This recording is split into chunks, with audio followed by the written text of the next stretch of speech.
My first art-related memory, as told by my mother, is from kindergarten. From a very young age, I have known my lane. When assigned art projects, I would trade my lunch for artwork made by my classmates who I knew had better art skills. Why make my own drawings when I knew someone who could do it better? I like to think of kindergarten as my first workshop in art activism. I refused my teacher's expectations, turning instead to my immediate community of peers so that I would not have to perform labor I had no interest in performing. This is not to say I did not love art or expression from a young age. Growing up, I loved visiting art spaces. I enjoyed the sense of calm in each gallery. My father's two sisters instilled a love of fine art in me, and during family gatherings, visiting a museum would usually be on the itinerary. My mother's brother DJ'd in the 1970s and 1980s, and my godmother went to the Boston Conservatory at Berkeley.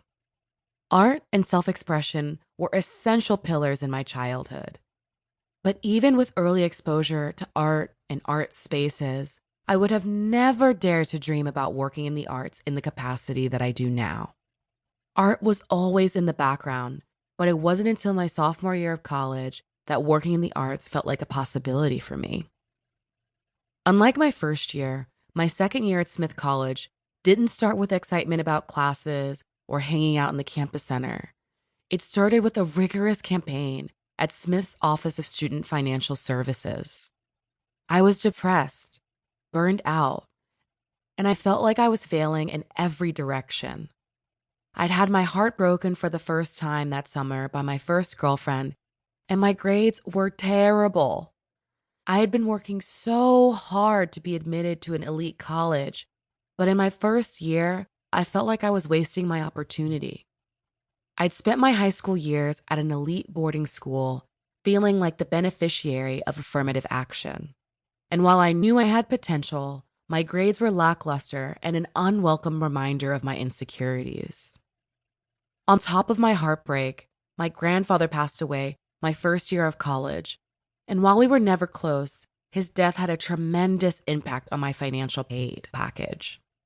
My immediate family did not inherit any money, but the federal government thought otherwise. This nightmare, one experienced by so many families trying to pay for college, only worsened when I couldn't enroll in classes for the fall semester due to financial holds on my account. I took on the maximum number of work-study hours and petitioned for a private loan to support myself. It was a privilege to have been admitted to Smith, but it was a struggle to maintain my dignity when I trudged uphill from the quad toward that financial services office every morning to plead my case for additional funding. My education came at a high price, an emotional one and a monetary one. That December, my academic advisor, Kevin E. Quashie, recommended that I apply for a summer internship at the Studio Museum in Harlem, a museum dedicated to showing art by people of the African diaspora, or the Schomburg Center for Research in Black Culture at the New York Public Library. Up until that point, I'd pinballed among several possible majors, studying mathematics, chemistry, engineering, and architecture, even though I hate to draw. I thought I needed to be a doctor or engineer after graduating from school.